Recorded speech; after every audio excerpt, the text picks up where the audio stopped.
Passons aux questions concrètes qui se posent autour de l'indépendance, de la neutralité et de l'impartialité.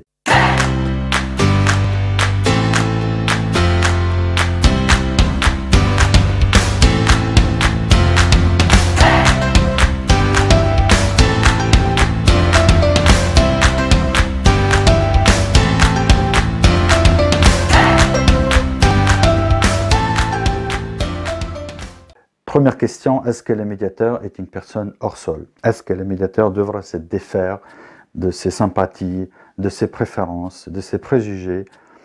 Est-ce qu'il doit laisser à la porte de la séance ses propres convictions politiques, philosophiques et autres? Doit-il? Peut-il?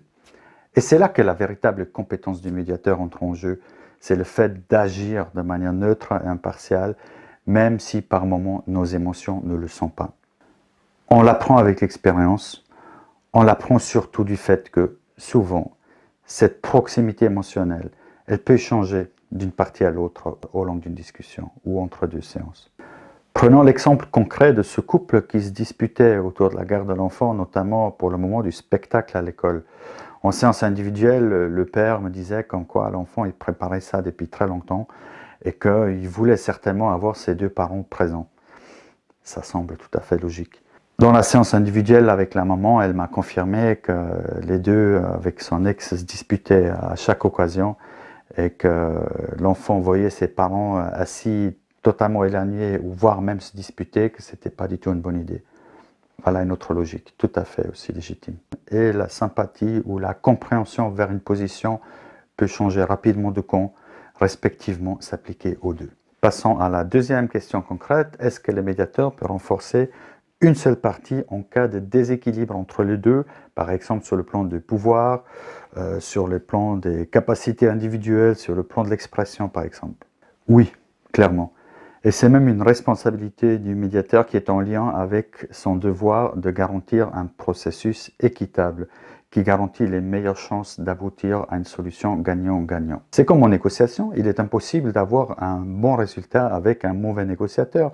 Vous avez intérêt que l'autre partie soit à niveau. Et la troisième question concrète, distance ou proximité avec les parties.